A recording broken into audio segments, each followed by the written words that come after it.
माझे नाव रॉयल आहे। 1 वर्ष डेटिंग केल्यानंतर रवी आणि मी लग्न केले। लग्नाला आमचे काही खास मित्र आणि पालक आले होते। रवीलाही तेच हवे होते। लग्न लहान आणि साधे असावे असे त्याला वाटत होते। आम्ही इथे मोठ्या शहरात काम करतो। रवीचे आई-वडील गावातच राहतात। रवी फारसा गावी जात नाही। आई बाबा त्याला भेटायचे तेव्हा तो शहरात येऊन भेटायचा। आम्ही इथे एक छोटेसे घरही घेतले आहे। लग्नामुळे मी नोकरी सोडली आहे। आमचे घर रस्त्याच्या कडेला आहे। खिडक्यांमधून रस्ता दिसतो। आमच्या स्वयंपाकघराच्या खिडकीतूनही रस्ता दिसतो। रवीची ऑफिसची वेळ सकाळी 9। मी सकाळी रवीसाठी जेवण बनवते। अलीकडे मी खिडकीच्या बाहेर एक मुलगी पाहतो। ती काय पाहते हे मला माहित नाही। आज पुन्हा माझी नजर रस्त्याच्या पलीकडे असलेल्या खिडकी बाहेर गेली। तीच मुलगी फार जुनी नव्हती। ती 26 वर्षांची असावी। आज पुन्हा आमच्या घराकडे बघत होतो। पहिल्या दिवशी वाटलं कुणीतरी असावं, पण 3-4 दिवसांपासून ती सतत येताना पाहते।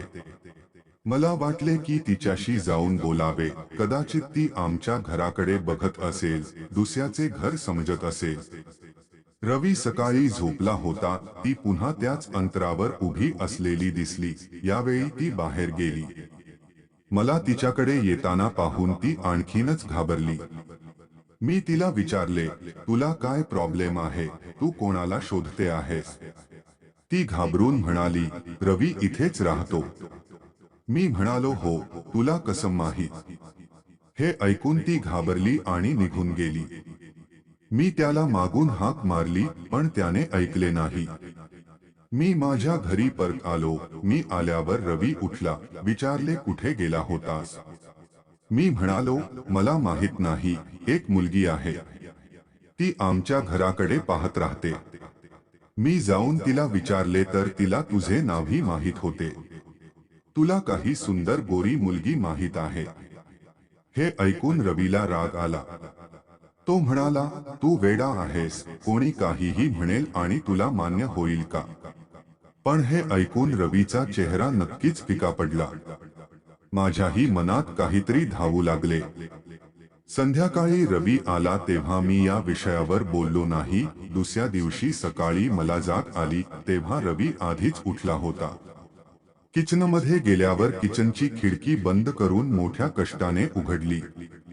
मी प्रयत्न करत होतो पण मला वरची कुंडी उघडता आली नाही। मी नेहमी खालच्या कुंडीने खिडकी दुरुस्त करायचो, पण आज खिडकीच्या वरच्या कुंडीलाही कुंडी लावली होती। कसा तरी मी कुंडी उघडली आणि खिडकी उघडली। रवी तिथे त्या मुलीशी बोलत होता। हे पाहून मला आश्चर्य वाटले। त्याला ओरडून राग येत होता। मुलगी रडत होती आणि रवीने तिच्याकडे बोट दाखवून तिला निघून जाण्यास सांगितले। हे सर्व पाहून मी खिडकी बंद केली, जेणेकरून रवीला असे वाटू नये की मी त्याला हे करताना पाहिले आहे। रवी पुन्हा घरात आला। मी काही पाहिलं नसल्यासारखं वागलो। आता माझ्या मनात कसले विचार यायला लागले माहित नाही। रवी माझ्यापासून काय लपवत आहे? रवीशी लग्न करून मी कोणतीही चूक केलेली नाही। शेवटी ती मुलगी कोण आहे आणि रवीला तिचा इतका राग का येत होता? रवी गेल्यानंतर मी रवीच्या माझ्या ओळखीच्या सगळ्या मित्रांना फोन केला, पण त्या मुलीबद्दल कोणालाच माहिती नव्हती। काय होतं ते समजत नव्हतं। मला रवीला विचारायचे होते, पण तो खोटे बोलणार हे मला माहित होते। त्यानंतर मला ती मुलगी घरात दिसली नाही। या सगळ्याचा विचार करता करता माझी तब्येत ढासळू लागली। रवी मला सांगायचा, काय झालं? काळजी घे, डॉक्टरकडे जा, पण आता त्याचे बोलणे मला अजिबात आवडत नव्हते। एके दिवशी माझी प्रकृती बिघडली। तेव्हा मी जवळच्या एका मोठ्या हॉस्पिटलमध्ये ऑटो घेऊन गेलो। डॉक्टरांकडून औषध घेतल्यानंतर मी हॉस्पिटलच्या पार्कमध्ये बसलो होतो। मी ती मुलगी पुन्हा हॉस्पिटलमध्ये पाहिली। त्याला पाहताच ती माझ्या आजाराची माहिती नसावी म्हणून पळून गेली। मी पटकन त्याच्याकडे गेलो आणि त्याचा हात धरला आणि त्याला म्हणाले, तू माझ्या आयुष्यात अराजकता निर्माण केली आहेस. मला सांग, त्या दिवशी रवी तुझ्याशी काय बोलत होता? तुझा माझ्या नव्याशी काय संबंध? मग त्याने मला जे सांगितले ते ऐकून मला वाटले की माझा नवरा असा आहे. एवढी मोठी गोष्ट त्याने माझ्यापासून लपवून ठेवली. सायंकाळी रवी आला असता. आपल्या घरात मुलगी पाहून त्याला धक्काच बसला. मी पण त्याच्या जवळ बसलो होतो. रवी तिच्याकडे बघत म्हणाला, ठीक आहे, तू मला सर्व काही सांगितलेस.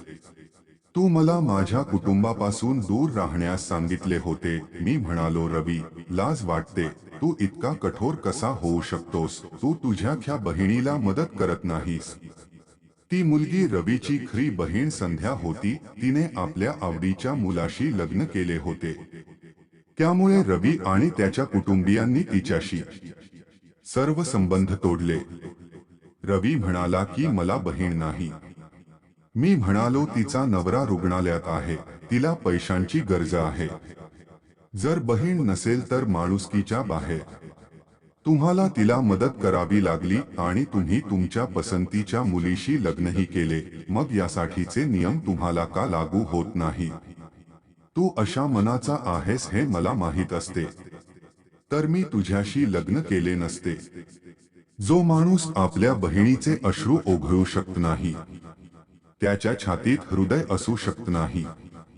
असे म्हणत मी आतून माझे सर्व दागिने घेतले आणि संध्यासोबत निघू लागलो. आम्हाला जाताना पाहून रवी ढसाळसा रडायला लागला. त्याला पाहून संध्याही रडू लागली. रवी रडत म्हणाला, आम्ही तिच्यावर खूप प्रेम केले. बाबा, आई, मी तिला राणी बनवले. आणि तशीच एक दिवस ती सांगता घरून निघून गेली. तू आमचे प्रेम पाहिले नाहीस. यासाठी माझी बहीण कशी असेल? या विचारात मी रात्रभर रडलो. तेव्हा त्याला त्याचा भाऊ आणि वडील आठवले नाही. अहो सांग, काय करायचं आहे? ती अशी निघून गेली, ती आता का आली? बहीण सुद्धा म्हणाली, भाऊ, मला वाटले तुम्ही लोकमान्य करणार नाही. त्या दोघा भाऊ बहिणींना रडताना पाहून माझे डोळे भरून आले. पण जणू सर्व ओल्या तक्रारी अश्रूंनी संपल्या. तो स्वतः संध्याला घेऊन हॉस्पिटलमध्ये गेला आणि आई बाबांनाही फोन केला. दोघांनीही आपल्या मुलीला प्रेमाने मिठी मारली. आता संध्याच्या पतीची प्रकृती रुग्णालयात चांगली आहे. त्याला लवकरच डिस्चार्ज मिळेल असे डॉक्टरांनी सांगितले. आता मला रवीच्या डोळ्यात एक वेगळीच शांतता दिसत होती. रवी संध्याला म्हणाला, आता तिने काही केले तरी मी माफ करणार नाही. नेहमी माझी प्रेमळ बहीण रहा. काहीही झाले तरी मला सांग. आयुष्य खूप लहान आहे. तुमच्या अहंकारात समाधान नाही. जेवढे माफ करावे लागते, एकदा करून बघा, तुमचे आयुष्य बदलेल.